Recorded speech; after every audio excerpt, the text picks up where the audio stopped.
എങ്ങനെയാണ് മറ്റുള്ളവരുടെ മുമ്പിൽ എനിക്ക് വരുന്ന ദേഷ്യത്തെ ഇല്ലാതാക്കേണ്ടത്? ഇത് ഇല്ലാതെയാകുമോ? തീർച്ചയായും ഇല്ലാതെയാകും. ഇതിനെ നമ്മുടെ ദേഷ്യം എന്താണ് എന്ന് ഒന്ന് വിഷ്വലൈസ് ചെയ്താൽ മതി. ഇന്ന് കഴിച്ച ഭക്ഷണം എനിക്ക് ദഹിച്ചിട്ടില്ല എന്ന് വിചാരിക്കുക. എനിക്ക് വായിലൂടെ ഇങ്ങനെ ഒരു വെള്ളം വരുന്നു, വയറ്റിൽ അസ്വസ്ഥതയുണ്ട്. ഞാൻ ഒരാൾക്കൂട്ടത്തിന് മുന്നിൽ നിൽക്കുകയാണ്. ഈ മുന്നിൽ നിൽക്കുന്ന ആൾക്കൂട്ടത്തിന് മുന്നിലേക്ക് ഞാൻ അങ്ങോട്ട് ഛർദ്ദിച്ചാൽ എങ്ങനെ ഉണ്ടാവും? ഛർദ്ദിച്ചു കഴിഞ്ഞാൽ എനിക്കൊരാശ്വാസം ഉണ്ടാവും. പക്ഷേ ഈ ആൾക്കൂട്ടത്തിനോ ഈ ആളുകൾക്കോ അവർക്കത് ദുർഗന്ധമാണ്. അവർ മൂക്കുപൊത്തും. അവർ നമ്മളെ ശകാരിക്കാൻ തുടങ്ങും, ഉള്ളാരെയെങ്കിലും. അല്ലേ? ഇതുപോലെയാണ് ദേഷ്യം. കുറേ കഠിനമായ പദങ്ങളും കുറേ ഷൗട്ടിങ്ങുകളൊക്കെ നടത്തിയാൽ ഒരു പക്ഷെ നമുക്ക് ആശ്വാസം കിട്ടിയെന്ന് വരും. പക്ഷെ നമ്മുടെ പരിസരത്തുള്ളവർക്ക് അങ്ങനെയല്ലെന്ന് മനസ്സിലാക്കുക.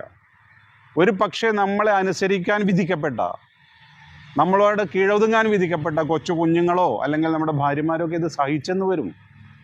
ആ സഹിക്കലൊന്നും കുറേ കാലം ഉണ്ടാകില്ല എന്നുകൂടി ഓർക്കുക.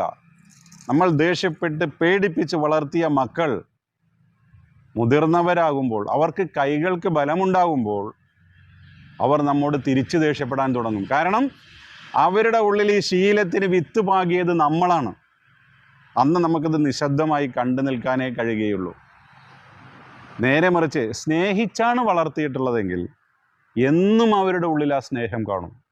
അച്ഛൻ്റെയും അമ്മയുടെയും കാര്യത്തിൽ അവർക്ക് നല്ല കരുതലുകൾ ഉണ്ടാവും. കാരണം അവരുടെ ഉള്ളിൽ സ്നേഹം മാത്രമേ ഉള്ളൂ. സ്നേഹവും പേടിയും ഒന്നിച്ചു പോകാത്ത വികാരങ്ങളാണ്. നമ്മുടെ മക്കളെ സ്നേഹിച്ച് വളർത്തണോ പേടിപ്പിച്ച് വളർത്തണോ എന്നുള്ളത് നമുക്ക് ചിന്തിക്കാം. സ്നേഹിച്ച് വളർത്തിയ മക്കളാണെങ്കിൽ അച്ഛൻ കിണറ്റിൽ വീണാൽ ഒരു പക്ഷേ അച്ഛൻ്റെ പുറകെ കിണറ്റിൽ ചാടും. പേടിപ്പിച്ച് വളർത്തിയ മക്കളാണെങ്കിലോ അച്ഛൻ കിണറ്റിൽ വീണാൽ കിണറ്റിൻ കരയിൽ നിന്നോ എത്തി നോക്കും, ഫയർഫോഴ്സിനെ വിളിക്കാറായോ എന്ന് നോക്കും. ഇത് തന്നെയാണ് വ്യത്യാസം.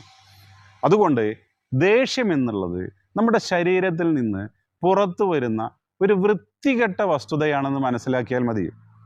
നമ്മുടെ ശരീരത്തിനകത്തേക്ക് നമ്മൾ ഭക്ഷണം കഴിക്കുമ്പോൾ ആദ്യം കൈ കഴുകുന്നു, ഭക്ഷണം കഴിക്കുന്ന പാത്രം കഴുകുന്നു, വെള്ളം കുടിക്കുന്ന ഗ്ലാസ് കഴുകുന്നു. എല്ലാം വളരെ വൃത്തിയാണെന്ന് ഉറപ്പിച്ച ശേഷം മാത്രമാണ് നമ്മുടെ ശരീരത്തിനകത്തേക്ക് നമ്മൾ എന്തും പ്രവേശിപ്പിക്കാറുള്ളത്. എന്നാൽ നമ്മുടെ ശരീരത്തിൽ നിന്ന് പുറത്തു വരുന്നതോ എല്ലാം വൃത്തികെട്ട കാര്യങ്ങളാണ്. എന്തിനേറെ എൻ്റെ മൂക്കിലൂടെ വരുന്ന ഒരു ഉച്ഛ്വാസവായു പോലും എൻ്റെ തൊട്ടടുത്ത് നിൽക്കുന്ന ഒരാൾക്ക് ഇഷ്ടമല്ല, ഞാൻ വിട്ടു നിൽക്കണം, അല്ലേ? എന്നതുപോലെ ദേഷ്യം വരുമ്പോൾ നിങ്ങൾ ഓർക്കുക, നിങ്ങളുടെ ശരീരത്തിൽ നിന്ന് പുറത്തേക്ക് വരുന്നത് ഒരു വൃത്തികെട്ട വസ്തുതയാണ്.